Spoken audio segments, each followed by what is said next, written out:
In recent news and rumors, Sony has confirmed that they will not be attending E3 2020 in a statement given to GamesIndustry.biz, quote, after thorough evaluation, Sony has decided not to participate in E3 2020, said a Sony Interactive Entertainment spokesperson.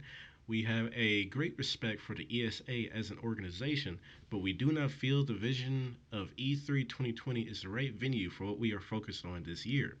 We'll build upon our global event strategy in 2020 by participating in hundreds of consumer events across the globe. Our focus is on making sure fans feel part of the PlayStation family and have access to play their favorite content. We have a fantastic lineup of titles coming to the PlayStation 4 with the upcoming launch of PlayStation 5. We are truly looking forward to a year of celebration with our fans. End quote. Now, if I'm to be honest, and I know I'm a little late, but the woes of getting off work at 12 a.m. Everyone's already covered their news. Anyway, this news is somewhat surprising given that historically E3 has been a huge event centered around unveiling the next big thing in gaming. And with the new consoles launching this year, I expected Sony to attend after passing up last year. As many has speculated, Sony has skipped last year for the lack of new things to show for PS4 and the PS5 being a year away, so it was safe to assume, this year they would come out swinging with brand new titles for the PlayStation 5. However, with this new announcement, there may be more to it. With social media having such a huge influence these days, from YouTube to Twitter to Instagram, etc., being part of a huge event isn't as important as it was back in previous prior generations and even the start of this current gen. Now, that isn't to say that E3 isn't important, as it does help with showcasing third party games that are not tied to a console platform holder and showcasing games in general. Now, is this a big deal? To an extent, I'd say yes, mainly in the sense of air quote maintaining traditions with Microsoft versus Sony versus Nintendo and debates of who had the best showing. But is it a big deal in the sense of advertisement for the PlayStation brand? No, not really. At least in my opinion. PlayStation is currently the best-selling platform in the console space, which means they have a pretty big fan base, which means people know PlayStation, which means people have an eye out. PlayStation could drop a trailer for God of War 2 just a random Tuesday, and I guarantee you that thing would blow up. But I'm kind of getting off track. This is in reference to social media with Twitter and the news of, the Insomniac acquisition just randomly coming out and how much that spread over the interwebs and how, that just shows how huge PlayStation is, with the Instagram likes, as dumb as that was, with people using that as ammo against Xbox and ignoring YouTube views when we're talking about, oh, PlayStation has more likes on Instagram. I'm just sitting here like, but Xbox has 10 million, close to 10 million views on YouTube. Not to say Xbox or PlayStation, but both of them have mindshare. But I digress. Sony shows that E3 isn't as important as it has been when it comes to advertising a product and building hype. Plus, there are other shows such as Gamescom and Tokyo Game Show, which I believe was the first time we had a full in-depth look at Death Stranding. Will this swing things in Microsoft's favor? I mean, it depends. If by bringing attention to Xbox, all eyes on Xbox and still, be the biggest presence at E3, possibly. If you mean by giving Xbox the edge in console sales and it succeeding over PlayStation, probably not. That's not even a probably. I really don't think so. But, anyway. And the reason being is the success, given the success of the PlayStation brand, But lastly, there is the PlayStation State of Play. While I personally don't think it's been that great of a show in the comparison to the Nintendo Directs, in which they're inspired from, it is still an option for Sony when it comes to advertising what news for the PlayStation brand is out there. I guess another question someone will have is this the end of E3? Maybe.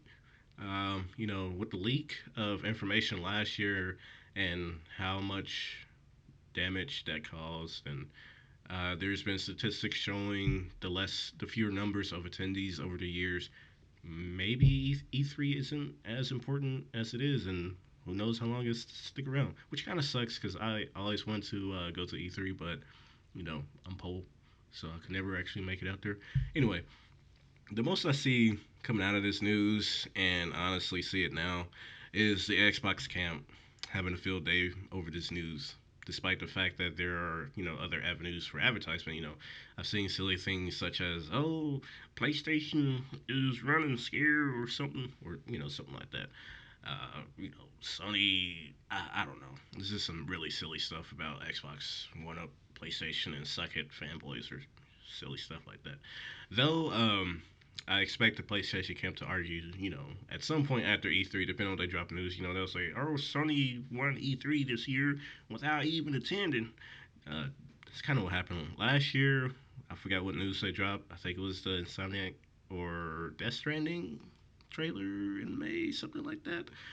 Um, oh, also, if PS5 has a lead in sales, I will undoubtedly, or I guarantee, we'll see statements like Sony just won even without being at E3. Even though we said PlayStation or E3 wasn't important, but you know, the fact that they won without being at E3 says a lot. It's like, well, yeah, I guess. Anyway, I'm gonna stop my terrible impersonations or how I think people sound over console wars, but I digress. Contradictions and silly statements when it comes to fanboys and consoles wars and stuff like that. And I really, as I said before, I really don't see Xbox overtaking in sales, even if the E3 briefing is a success. But I've already, oh excuse me, but there's analysts out there saying, oh man, I predict the PlayStation will outsell the Xbox Series X, and yeah, water's wet. Okay, that's a terrible joke. I got an argument about that, but the sun's hot. That's basically what when someone says PlayStation 5 is gonna outsell PS5. That's like you tell me how hot the sun's hot. Okay, that's kind of obvious. I mean, if Xbox, my main thing with it is I don't see Xbox overtaking in sales. The main thing I just want to see is if the Xbox is gonna be close the gap. Excuse me, blah blah blah blah. Stumbling over my words. But anyway, I'm rambling too long right now. That's all the news for this video. Hope 2020 has been treating you all well. This is the first video for the new year. And while I've been meaning to make some videos prior to this, I'm still debating how to approach this channel. Either try and create original content, maybe like, reviews or something along those lines, as original as you can be with reviews these days, or maybe skits, or continue giving my take on news such as this video.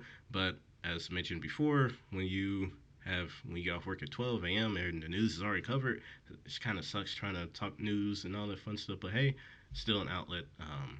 But I don't know. I'll figure it out eventually. But in the meantime, happy 2020 and enjoy your gaming. Huge things to look forward to this year. We got Final Fantasy Remake, Cyberpunk 2077, Last of Us 2, Halo Infinite. I think No More Heroes 3 is supposed to come out this year. Hopefully, I'll get to those games because I still have so many games to play, and I've been Destiny 2, Monster Hunter, Destiny 2, Monster Hunter. I know it's bad. I'm playing Sekiro and trying to get through that, so we'll see. But anyway, rambling. I'm out. Y'all have fun and, uh, you know, try to chill on Twitter. Like, I'm new to Twitter. I'm just seeing some of the dumbest things on there. So, anyway, laters.